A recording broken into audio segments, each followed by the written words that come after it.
Congress party की राजनीति का एक ही लक्ष्य रहा है, नरेंद्र मोदी का एक ही लक्ष्य रहा है, किसी भी तरह विकास का विरोध। सत्ता के लिए भारत के विकास का विरोध। और कांग्रेस ये तब से कर रही है जब मैं गुजरात में था।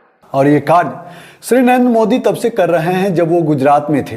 नहीं तो सोचिए, कांग्रेस डॉक्टर मनमोहन सिंह जी के नेतृत्व में आधार लेकर आई, उसे भी सालों तक मोदी जी ने लटकाए रखा।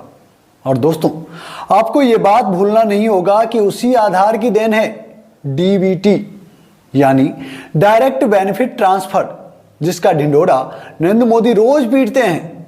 चूंकि नरेंद्र मोदी गुजरात जैसे महत्वपूर्ण राज्य के मुखिया थे, तब उनकी महत्वपूर्ण भूमिका होनी चाहिए थी आधार परियोजना में।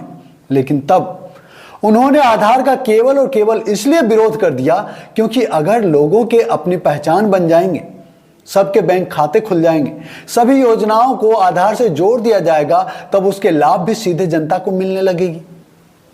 और तो और वोटर आईडी भी जुड़ जाती, जिससे एक आदमी एक ही वोट दे पाता और बीजेपी के सत्ता में वापसी के सारे रास्ते बंद हो जाते। क्या ऐसा नरेंद्र मोदी होने दे सकते थे?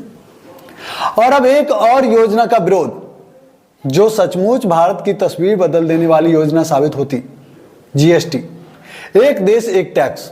नरेंद्र मोदी इसका भी सबसे बड़ा विरोधी रहे थे। तब जब उनके हाथों में गुजरात की बागडोर थी, देश के लोगों को जीएसटी के बारे में गलत और उलझुल बातें समझाते थे। लेकिन सत्ता में आते ही क्या किया? रात के अंधेरे में बिना किसी चर्चा के चंद संघियों के इशारे पर जीएसटी के आत्मा से छेड़छाड़ कर विधेयक को पारित करवा दिया गया, जिसका खामियाजा आज भी देश चुका रहा है। जिस योजना का मूल एक देश एक टैक्स था, उसको एक योजना अनेक टैक्स कर दिया।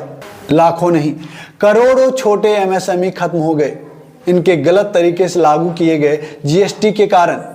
सोचिए, अगर ये दोनों आधार और जीएसटी डॉक्टर मनमोहन सिंह जिन्होंने इस पर काम किया था, अगर उनके अनुसार देशवासियों को मिलता तो क्या तस्वीर होती। दोस्तों, उन्होंने खूब समय लिया था, हर पहलू पर अच्छे से ध्यान दिया था, समझा था। लेकिन नरेंद्र मोदी ने सत्ता के लिए देश को गुमराह किया और देश के लोगों को उपहार स्वरूप मिलने वाले जीएसटी और आधार जैसे महत्वपूर्ण परियोजना को एक डरावना सपना बना दिया। जो नरेंद्र मोदी खुद की आलोचना को गाली और भारत विरोधी बताते हैं, जो कि निहायत ही घटिया सोच की हकीकत है, वही नरेंद्र मोदी 26/11 के वक्त देश जब लहू के आंसू रो रहा था, तब प्रेस कॉन्फ्रेंस कर खुद के सत्ता पाने के लिए रास्ते तैयार कर रहे थे। इससे शर्मनाक क्या होगा? और इसी की झलक आपको कई बार दिखाई भी दी इनके शासन के दौरान।